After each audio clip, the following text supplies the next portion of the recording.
টাকা এমন এক জিনিস, টাকার জন্য মানুষ এত নিচে নামতে পারে যা বলা অসম্ভব। তার বাস্তব একটি প্রমাণ হলাম আমি। হ্যালো আমার কাছের ভাই বন্ধুরা, তোমরা সবাই কেমন আছো? বন্ধুরা, আমার নাম রিনা। আমি বর্তমানে একটা বেসরকারি কোম্পানিতে চাকরি করছি।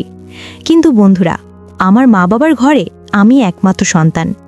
এদিকে আমার মা বাবার অনেক বেশি বয়স হয়ে গেছে, তারা শেষ বয়সে এসেই বাচ্চা নিয়েছিল, আর সেটাই হলাম আমি। বন্ধুরা, আমার এখন বিয়ের সময়, কিন্তু আমি বিয়ে করতে কোনোভাবেই পারছি না, কেননা আমার বাবা মার সেই সামর্থ্য নেই। আমাদের যেটুকু সহায় সম্পত্তি ছিল, জমি জমা ছিল, আমার বাবা সেইটুকু বিক্রি করতে করতে সে তার চিকিৎসা বাবদ ওষুধ খরচের টাকা ম্যানেজ করে। এদিকে আমার মাও খুব বেশি অসুস্থ। এদিকে আমার পরিবারে আমার কোনো ভাই নেই। কে আমাদেরকে দেখভাল করবে, কে আমাদেরকে দেখাশোনা করবে? আমাদেরকে দেখাশোনার জন্য কেউ নেই। বন্ধুরা, আমি শহরে যাই, তারপর আমি চাকরি করি, কিন্তু তারপরও যেন আমি কোনোভাবেই দেনা পাওনা কোনোভাবে শোধ করতে পারলাম না। একদিন কিস্তির স্যার সে আমাকে অফার করে। শুরুতেই আমি অস্বস্তি করতাম, কিন্তু উনি আমাকে মোটা অঙ্কের একটা চাকরি অফার করে। উনি আমাকে বলে আমাকে নাকি এনজিও সমিতিতে উনি আমাকে একটা চাকরি দেবে, সেখানে বেতনও ভালো টাকা। তাছাড়া ওনাদের যে জায়গার চাকরি আমার বাড়ি থেকে অনেক দূর, থাকতে হবে ওনার সঙ্গে কোয়ার্টারে। তাছাড়া ওনার সঙ্গে যদি আমি থাকি একই বাসায়, স্বামী স্ত্রীর পরিচয় দিয়ে উনি আমাকে প্রতি মাসে একটা টিপস দিবেন, একটা বেতন দিবেন। তাছাড়া থাকা খাওয়া খরচ সব কিছুই উনার, আর আমি প্রতি মাসে 20,000 টাকা করে মাইনে পাবো। আমি চিন্তা করলাম বন্ধুরা, আমি 2টা সমিতি থেকে প্রায় 2 লাখ টাকা আমি নিয়েছি। কিস্তি তো যাই হোক, কিস্তির স্যার সেতে তো আমাকে অন্তত কিছু হলে আমাকে হেল্প করে, তার জন্য আমার কাছে ভালো হবে। আমি এখন আমার বিয়ে শাদী নিয়ে কোনো কিছুই তখন ভাবতেছিলাম না। জীবনের এক বাস্তব পরিস্থিতির মুখোমুখি আমি হয়েছিলাম। সেদিন আমার কলিজার ভাই বন্ধুরা, আজকে তোমাদের জন্য একটা দারুণ একটা গল্প নিয়ে চলে এসেছি, এবং শুরু করছি আমার জীবনের এক সুনামধন্য এক গল্প, যেটা শুনলে তোমরা অনেক বেশি মজা পাবে, অনেক বেশি আনন্দ পাবে। তাহলে বন্ধুরা, চলো শুরু করি। আর আমার নাম তো তোমাদেরকে বলেছি। বন্ধুরা, আমার বাড়ি হচ্ছে একটি মফস্বল গ্রামে। আসলে এই এলাকাতে কোনো কর্মসংস্থানের কোনো সুযোগ নেই। আমার বাবা ছিল একজন কৃষক, কিন্তু মা বাবা একটু বয়স হয়ে গেছে। তাদের বিয়ে হয়েছিল প্রায় অনেক আগেই, কিন্তু তারা তখন শুরুতে বাচ্চা নেয়নি। তাদের বিয়ের প্রায় 10-12 বছর পর তারা বাচ্চা নিয়েছে। আজকে আমার মা এবং বাবা তাদের দুজনেরই বয়স হয়ে গেছে অনেক বেশি। এদিকে আমার বয়স সবেমাত্র 17 বছর। চারিদিক থেকে আমার জন্য পাত্র আসতেছে আমাকে বিয়ে করার জন্য। আমার যে চেহারা, আমি ঠিকভাবে কলেজ ইন্টার পর্যন্ত পড়াশোনা করেছি। পরবর্তীতে আরও কোনো পড়াশোনার আমি সুযোগ পাই নাই, কারণ আমার বাবা কলেজের পড়াশোনার যে খরচ সেটা তিনি ঠিকভাবে দিতে পারতেছিলেন না। এদিকে আমার সংসারে কোনো ভাই ছিল না হাল ধরার মতো। দিনের পর দিন আমি কিছু একটা করতে হবে। আমি 2টো প্রেম করেছিলাম, বয়ফ্রেন্ডের কাছ থেকেও বেশ কিছু টাকা নিয়েছিলাম। তারা আমাকে হেল্প করেছিল, কিন্তু তারা আর এখন আমাকে টাকা দিতে চায় না, কারণ তারা চায় আমাকে বিয়ে করতে। কিন্তু আমার পক্ষে তো এখন বিয়ে করা সম্ভব না, কারণ আমি যে বিয়ে করব, একটা সময় ছিল আমাদের গ্রামে অনেক সহায় সম্পত্তি ছিল, আমাদের গরু ছিল, তারপর অনেক কৃষি জমি ছিল। কিন্তু মায়ের অসুস্থতার কারণে বাবা সবগুলো জমি বিক্রি করে দেয়। তাছাড়া বাবার কাছে এখন কোনো কাজ করাও সম্ভব না, আমাকে কোনো একটা কাজ করতে হবে। এদিকে আমি বেশ কয়েকবার শহরে গিয়েছি কাজের জন্য, কিন্তু কোনো কাজ জানি না। তাছাড়া অপরিচিত লোকজনকে কেউ কাজও দেয় না, পরিচিত লোকজন ছাড়া। এদিকে আমার পরিচিত বলতে শহরের তেমন কেউ নেই, কে আমাকে কাজ দিবে বলেন? সেরকম কোনো মানুষই ছিল না। তো দিনের পর দিন, রাতের পর রাত আমি এভাবেই কষ্ট করেছি। তারপর বন্ধুরা, আমার বাবা হঠাৎ করে তার অসুস্থতা বেড়ে যায়। এদিকে মাও অসুস্থ। তাদের দুজনকে নিয়ে আমি এক মহা বিপদে পড়েছি। আল্লাহ আমাকে পাঠিয়েছেন মেয়ে মানুষ হিসেবে, তার উপর আবার আমার মাথায় এত প্রেশার, এত চাপ নেওয়া যায় নাকি বন্ধুরা? তোমরাই বলো। পরিবার যদি এত প্রেশার দেয়, এত চাপ দেয়, সেটা আসলে কোনোভাবে গ্রহণযোগ্য না, গ্রহণ করা যায় না। আমি একটা নরম মনের মানুষ, একটা সুন্দরী মানুষ, মেয়ে মানুষ। আমার তখন আমার বিয়ে হয় নাই। এখন আমার বিয়ে হয়েছে, কিন্তু তখন আমি বিবাহিত ছিলাম না। আমার জীবনটা ছিল খুব কষ্টের, খুব বাস্তব। আমি 2টা সমিতিতে যে কিস্তি উঠিয়েছিলাম, প্রায় 1 লাখ 1 লাখ করে 2 লাখ টাকা। প্রতি সপ্তাহে সপ্তাহে কিস্তির লোক আসতো, প্রতি মাসে মাসে আসতো, কিন্তু আমাদের তো কোনো আয় ছিল না, কোনো ব্যয় ছিল না যে আমি কাজ করে সমিতির টাকা দিব। কোথা থেকে দিব?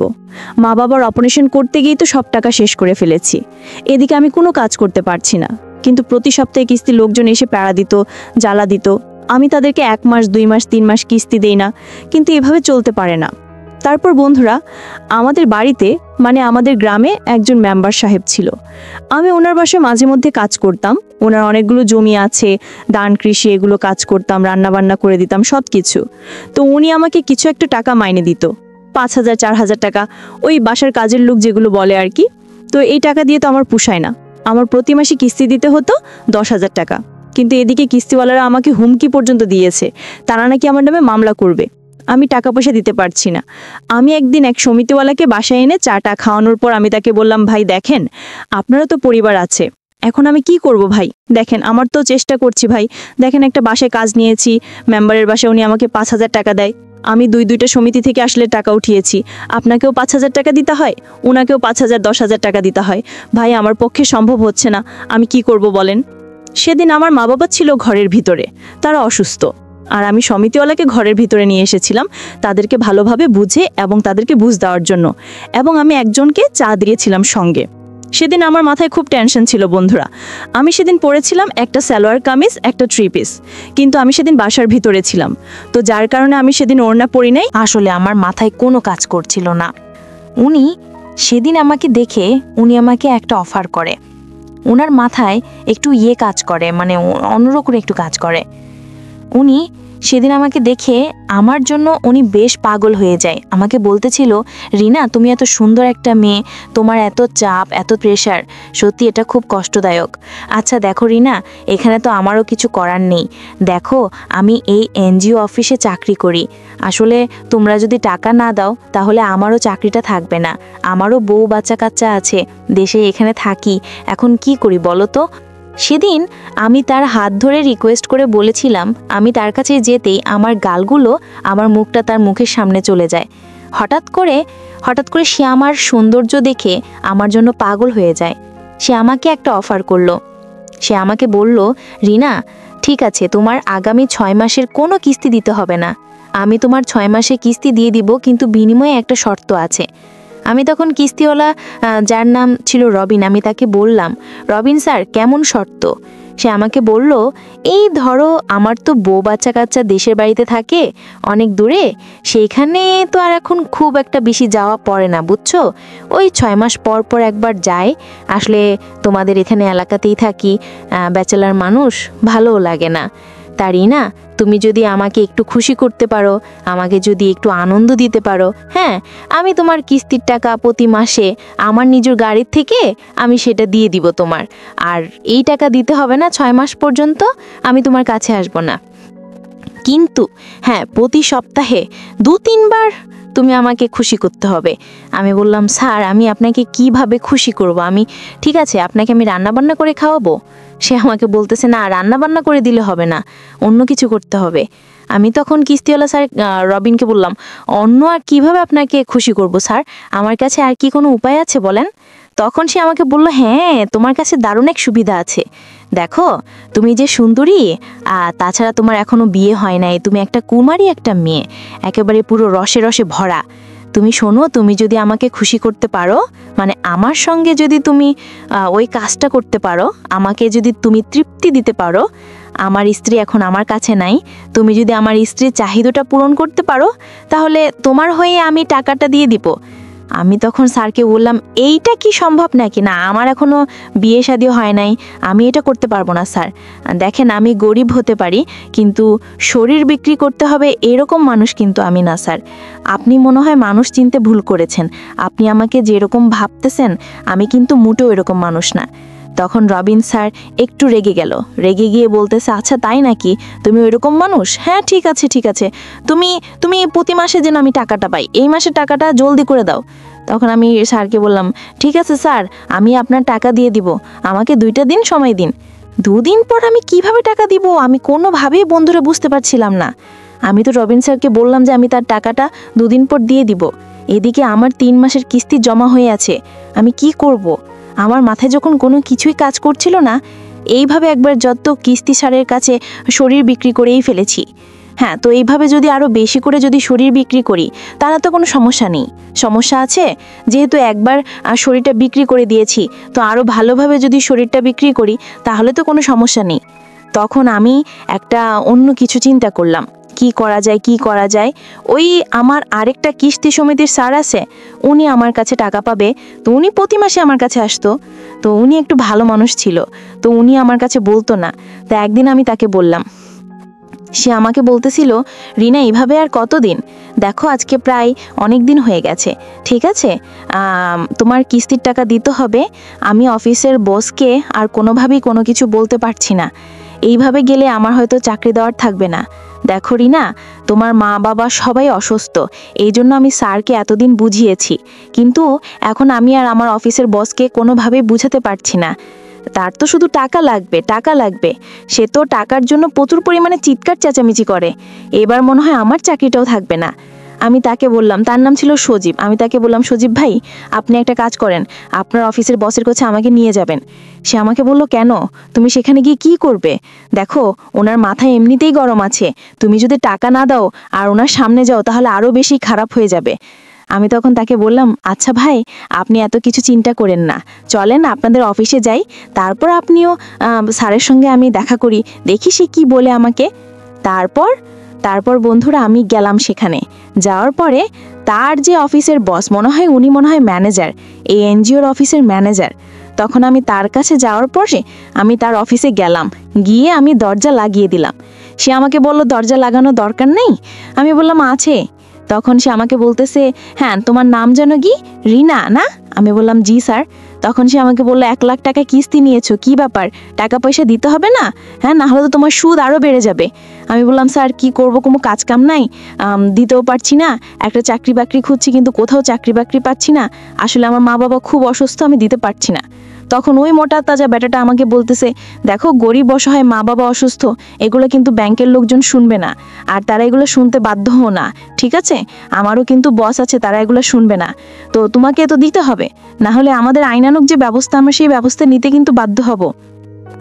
তখন আমি আমার বুকের উপরে যে কাপড়টা ছিল সেটা আমি সরিয়ে ফেললাম।